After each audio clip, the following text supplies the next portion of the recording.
This is Genesis 37, Joseph's dream. So Jacob settled again in the land of Canaan, where his father had lived. This is the history of Jacob's family. When Joseph was 17 years old, he often tended his father's flock with his half brothers, the sons of his father's wives, Bilhah and Zilpah. But Joseph reported to his father some of the bad things his brothers were doing. Now Jacob loved Joseph more than any of his other children, because Joseph had been born to him in his old age. So one day he gave Joseph a special gift, a beautiful robe. But his brothers hated Joseph because of the father's partiality. They couldn't say a word to him. One night Joseph had a dream and promptly reported the details to his brothers, causing them to hate him even more. Listen to this dream, he announced. We were out in the field tying up bundles of grain. My bundle stood up, and then your bundles all gathered around and bowed low before it. So you're going to be our king, are you? His brothers taunted, and they hated him all the more for his dream and what he had said. Then Joseph had another dream and told his brothers about it. Listen to this dream, he said. The sun, moon, and 11 stars bowed low before me. This time he told his father as well as his brothers, and his father rebuked him. What do you mean? His father asked. Will your mother, your brothers, and I actually come and bow before you? But while his brothers were jealous of Joseph, his father gave it some thought and wondered what it meant. Soon after this, Joseph, Joseph's brothers went to pasture their father's flock at Shechem.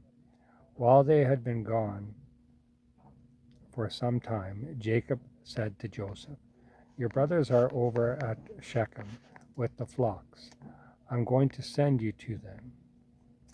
I'm ready to go, Joseph replied. Go and see how your brothers are and the flocks are getting along, Jacob said.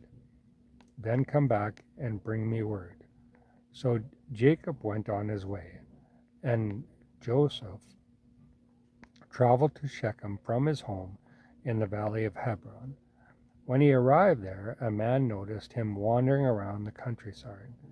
What are you looking for? He asked. For my brothers and their flocks, Joseph replied. Have you seen them? Yes, the man told him, but they are no longer here. I heard your brothers say they were going to Dothan. So Joseph followed his brothers to Dothan, and found them there. Joseph was sold into slavery. When Joseph's brothers saw him coming, they recognized him in the distance and made plans to kill him. Here comes that dreamer, they exclaimed.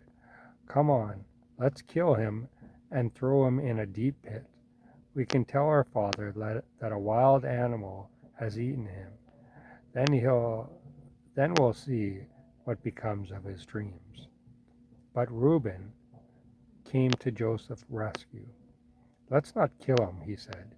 Why should we shed his blood? Let's just throw him alive into this pit here. That way, that way he will die without our having to touch him. Reuben was secretly planning to keep Joseph to was planning to help Joseph escape, and then he would bring him back to his father. So when Joseph arrived, they pulled off his beautiful robe and threw him into the pit. This pit was normally used to store water, but it was empty at the time. Then, just as they were sitting down to eat, they noticed a caravan of camels in the distance coming toward them. It was a group of Ishmaelite traders taking spices, balm, and myrrh from Gilead to Egypt. Judah said to the others, "What can we gain by killing our brother? That would just give us a guilty conscience. Let's sell Joseph to those Ishmael traders.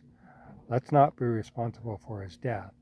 After all, he is our brother." And his brothers agreed.